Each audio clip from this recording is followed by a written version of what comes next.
उम्मीद है आप सब लोग खैरियत से होंगे। तो आज जो हमने डिस्कस करना है, हम शार्ट क्वेश्चंस को देख चुके हैं चैप्टर 1 के, ठीक है, फंडामेंटल केमिस्ट्री के 9th क्लास के। और आज जो हम डिस्कस करेंगे वो है प्रॉब्लम्स को देख रहे हैं हम, न्यूमेरिकल प्रॉब्लम्स को, उनको सॉल्व करने की कोशिश करेंगे। और उसके बाद जो है हम आएंगे अपने सारे न्यूमेरिकल्स को 1 बाय 1 डिस्कस करेंगे, ठीक है। तो आज जो हम डिस्कस करने लगे हैं, फर्स्ट हमारे पास न्यूमेरिकल है।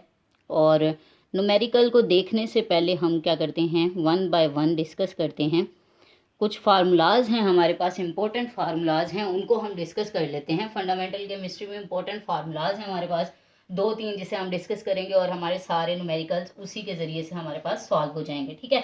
तो पहला फार्मूला हमारे पास है number of moles find out करने का। नंबर ऑफ मोल्स हमने बार बार डिटेल में पढ़ा है। Number of moles is equal to mass in gram divided by molar mass, ठीक है। नंबर ऑफ मोल्स हमारे पास होते हैं mass in gram divided by molar mass के इक्वल होते हैं नंबर ऑफ मोल्स, ठीक है। अब हमें पहले तो ये पता होना चाहिए, हम बार बार डिस्कस कर चुके हैं, अगर किसी को नहीं पता तो जो है वो कंटेंट में देख ले और उसे पता चल जाएगा कि मैस इन ग्राम क्या होता है, मोलर मैस क्या होता है, ठीक है। फिर भी हम एक छोटा सा शॉर्ट सा इंट्रोडक्शन देख लेते हैं, मोलर मैस क्या होता है हमारे पास।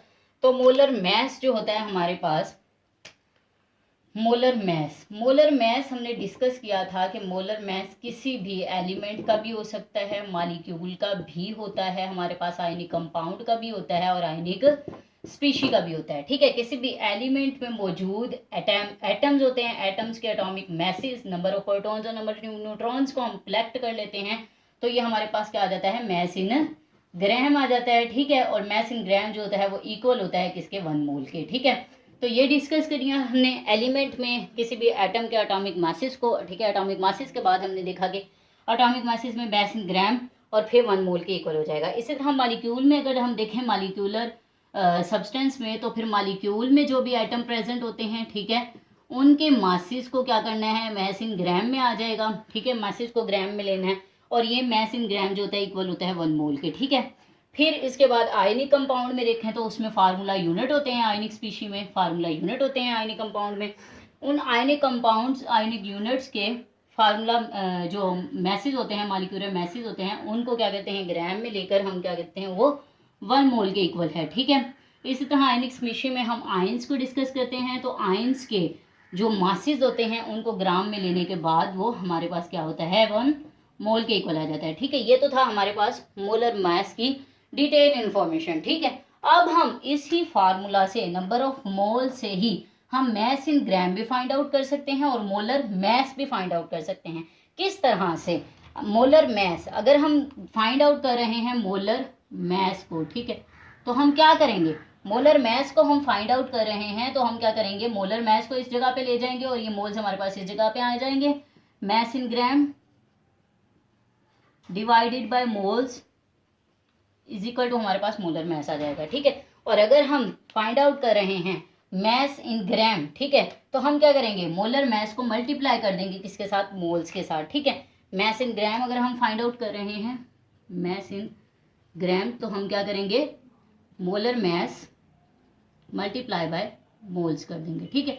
तो हमारे पास आ जाएगा आंसर किसका, मैस इन ग्राम का। इसके बाद हम देख लेते हैं एक हमारे पास एक और भी बहुत ही इंपॉर्टेंट फार्मूला है जो हमारे पास पूछ लिया जाता है, वो होता है नंबर ऑफ पार्टिकल्स, ठीक है। नंबर ऑफ पार्टिकल्स के बारे में हमसे पूछ लिया जाता है कि इसमें कितने पार्टिकल्स हैं, इसमें कितने पार्टिकल्स हैं, ठीक है। तो नंबर ऑफ पार्टिकल्स के बारे में भी एक सिंपल सा फार्मूला है, number of particles is equal two moles multiply by Avogadro number, ठीक है। अब मोल्स हमें क्या पता, हमें पता है कि मोल्स क्या होते हैं। इस फार्मूला में हम देख रहे हैं नंबर ऑफ पार्टिकल्स में, नंबर ऑफ पार्टिकल्स किसी भी एलिमेंट में, देखें एलिमेंट है तो नंबर ऑफ पार्टिकल्स एटम्स होंगे, ठीक है। अगर एलिमेंट है तो नंबर ऑफ पार्टिकल्स हमारे पास एटम है, मॉलिक्यूलर कंपाउंड है, मॉलिक्यूलर सब्सटेंस है, तो हमारे पास एटम्स जो होंगे वो मॉलिक्यूल के जो एटम होंगे वो हमारे पास क्या होंगे, हमारे पास मॉलिक्यूलर सब्सटेंस के पार्टिकल्स होंगे, ठीक है। इसी तरह आयनिक कंपाउंड है, आयनिक कंपाउंड के हमारे पास फार्मूला यूनिट होंगे, आयनिक स्पीशी के हमारे पास आयन होंगे, ठीक है। ये होंगे नंबर ऑफ पार्टिकल्स, ठीक है, पार्टिकल्स हमारे ये पाए जाएंगे। इसके बाद हमारे पास दूसरी चीज है मोल्स। मोल को हमने सिंप्लीफाई किया, मैस इन ग्राम दिया गया है, वो और मोलर मैस दिया गया हो, देन हम number of moles find out कर सकते हैं। ठीक है, एक और जगह पे हम देखेंगे कि मैस इन ग्राम दिया गया और हमें कहा है कि number of particles find out करें, फिर हम मोल्स का फार्मूला को लगा कर नंबर ऑफ पार्टिकल्स को फाइंड आउट कर लेंगे। तो आते हैं हम इन तीन चीज़ों को, हमने इन तीन फार्मूलाज को माइंड में रखना है और हम चल रहे हैं प्रॉब्लम के सोल्यूशन की तरफ। ठीक है, सोल्यूशन, प्रॉब्लम के सॉल्यूशंस की तरफ हम लोग जा रहे हैं। फर्स्ट हमारा क्वेश्चन जो हमसे पूछा गया है, हमें फर्स्ट क्वेश्चन दिया गया है कि सल्फ्यूरिक एसिड जो किंग ऑफ केमिकल्स है, ठीक है, उसमें 5 मोल सल्फ्यूरिक एसिड है, ठीक है, रिएक्शन के लिए, और उसमें कितने ग्राम्स होंगे बाय वेट हमने फाइंड आउट करना है। ठीक है, sulphuric acid is the king of chemicals, if you need 5 moles of sulfuric acid for a reaction, how many grams will be weighted। ठीक है, हमें ग्राम्स फाइंड आउट करने हैं। ठीक, तो हम फार्मूला लगाएंगे। हमने देखा था नंबर ऑफ मोल्स का फार्मूला हमने लगाया था, number of moles is equal to mass in gram divided by molar mass. Number of moles हमें बताए गए हैं, ठीक है, सल्फ्यूरिक एसिड के हमें नंबर ऑफ मोल्स दे दिए गए हैं, कितने हैं, 5 मोल्स। मैस इन ग्राम हमें बताया गया है, मैस इन ग्राम जो है वो हमारे पास है। नंबर ऑफ मोल्स हमें दे दिए गए हैं, हमें कहा गया है कि मैस इन ग्राम हमने फाइंड आउट करना है। मोलर मास हमें पता है, सल्फ्यूरिक एसिड का फार्मूला होता है H2SO4। ठीक है, 2 हाइड्रोजन 2 1, सल्फर का 32 होता है, ऑक्सीजन का होता है हमारे पास 16। ठीक है, 16 को प्लस और मल्टीप्लाई करने के बाद हमारे पास जो आंसर आता है वो होता है 98 ग्राम पर मोल। ठीक है, अब क्या होता है, हम मल्टीप्लाई कर देंगे इन दोनों को, 5 से मल्टीप्लाई कर देंगे 98 को।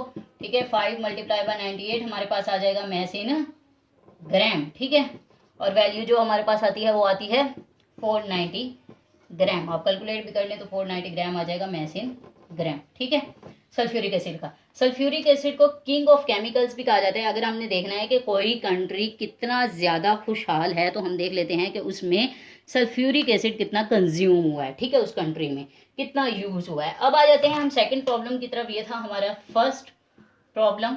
ठीक है, अब हम सेकंड प्रॉब्लम को डिस्कस करते हैं। सिंपल सा फार्मूला लगाया बस इसमें, और ये वाला ऊपर वाला फार्मूला नंबर ऑफ मोल्स वाला। ठीक है, और मैंने आपको बता दिया था किस तरह से आप मोल्स फाइंड आउट कर सकते हो, mess in gram find out कर सकते हो। ठीक है, अब आ जाते हैं सेकंड हमारा जो है, सेकंड न्यूमेरिकल हमारे पास है जो दिया गया है।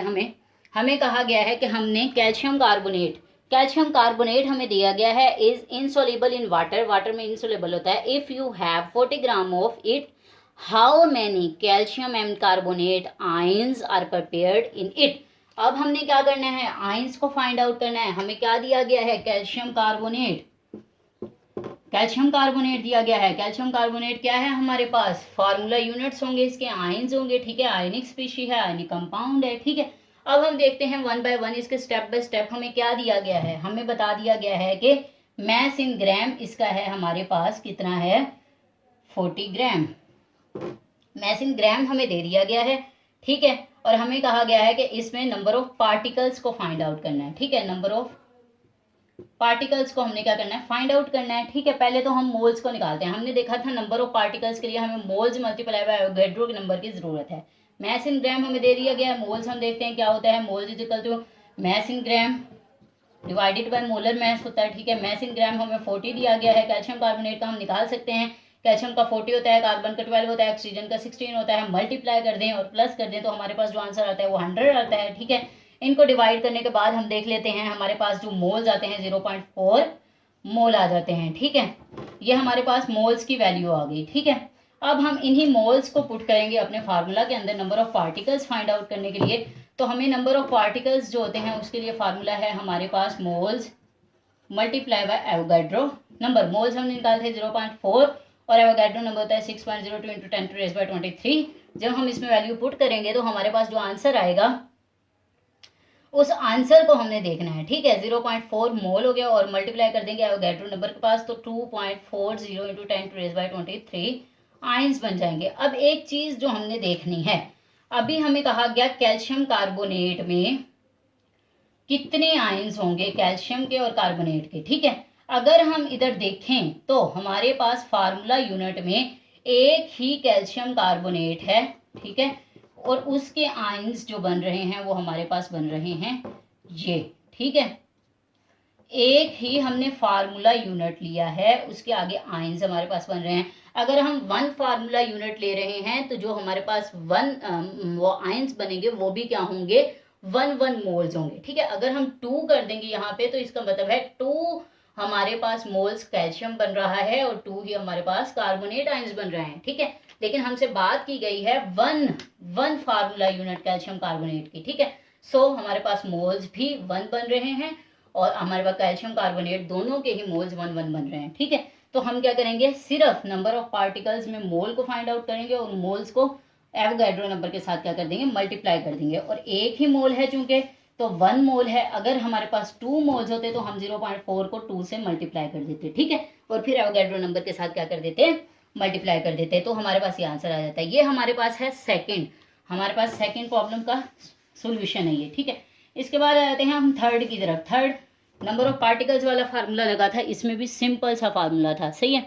अब हम आ जाते हैं थर्ड प्रॉब्लम की तरफ। हमारा थर्ड प्रॉब्लम है, हमने देखना है एल्यूमिनियम को। हमें एल्यूमिनियम के आयंस को बता दिया गया है और कहा गया है कि एल्यूमिनियम सल्फेट में सल्फेट के कितने आयंस मिलेंगे और हमारे पास एल्यूमिनियम बनेगा, ठीक है। एल्यूमिनियम सल्फेट बनेगा, सल्फेट के कितने आयंस मिलेंगे, हमें बता दिया गया है कि जो नंबर ऑफ पार्टिकल्स हैं, ठीक है, 1 मोल के लिए वो हैं 6.02 इंटू 10⁻23 पार्टिकल्स, मतलब आयंस, ठीक है। आयंस क्या है, मिलकर बना रहे हैं 1 मोल ऑफ एल्यूमिनियम आयन, ठीक है। ये बना रहे हैं 1 मोल किसका, एल्यूमिनियम का, ठीक है, एल्यूमिनियम आयंस का। ओके, ये बात हमें इतनी समझ आ गई। अब हम एक छोटी सी इक्वेशन लिख लेते हैं, 2Al प्लस 3SO4, तब जाके हमारे पास एल्यूमिनियम बनेगा, एल्यूमिनियम सल्फेट बनेगा SO4 3, ठीक है। एल्यूमिनियम सल्फेट बनाने के लिए हमें 2 मोल एल्यूमिनियम की जरूरत है और जिससे हम 3 सल्फेट जो आयंस हैं उनके साथ मिलकर 2 मोल एल्यूमिनियम हमारे पास क्या देगा, एल्यूमिनियम सल्फेट देगा। मतलब हमें 3 सल्फेट आयंस की जरूरत है एल्यूमिनियम बनाने के लिए, ठीक है, 2 मोल एल्यूमिनियम बनाने के लिए, ठीक है। अब हम क्या देखेंगे कि moles of sulphate required for 2 moles of aluminium, moles of sulfate,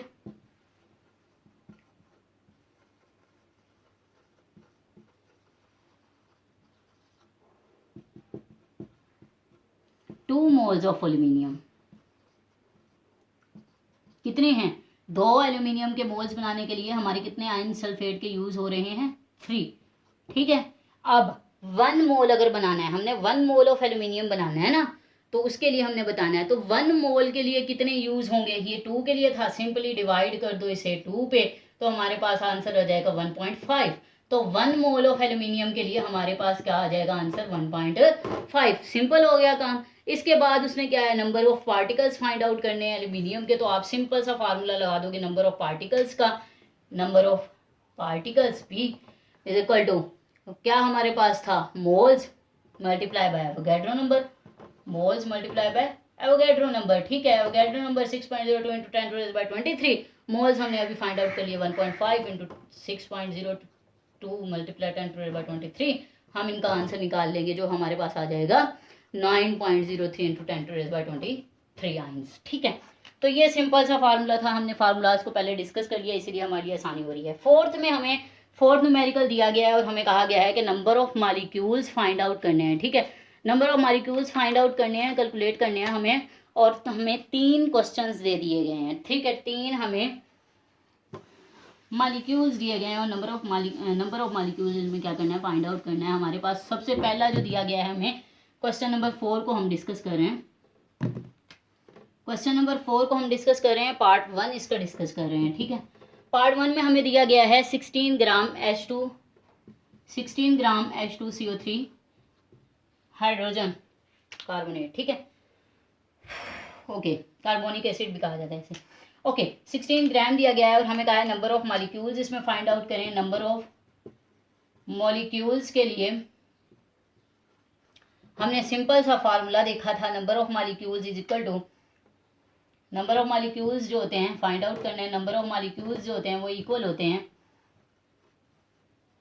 mass in gram divided by molar mass multiply by Avogadro number, जिसे हमने क्या कह दिया था, moles multiply by Avogadro number. Mass in gram हमें दे दिया गया है, इस फार्मूला में हम क्या करें, वैल्यू पुट करें। मैस इन ग्राम हमें 16 दे दिया गया है, हाइड्रोजन 2 मल्टीप्लाई बाय कार्बन का 12, ऑक्सीजन का 16 मल्टीप्लाई बाय 3। ठीक है, जब उनका आंसर निकालेंगे तो हमारे पास 62 आ जाता है। मल्टीप्लाई कर दें 6.03 इंटू 10⁻23 से एवोगैड्रो नंबर से, तो हमारे पास जो आंसर आता है वो होता है 1.55 इंटू 10⁻23। ठीक है, 10⁻23 मालिक्यूल्स होंगे हमारे पास। ठीक है, एक मालिक्यूल के अंदर मालिक्यूल। ठीक है, तो ये हमने फाइंड आउट कर लिया है कितने नंबर ऑफ मालिक्यूल्स होंगे सिंपल फार्मूला के जरिए से। हमारे पास सिर्फ 3 फार्मूलाज यूज हुए हैं। ठीक है, 3 फार्मूलाज को यूज करते हुए हमने हर कैलकुलेशन को किया है, और इसके बाद जो रिमेनिंग रह गए हैं वो हम नेक्स्ट वाले लेक्चर में देखेंगे।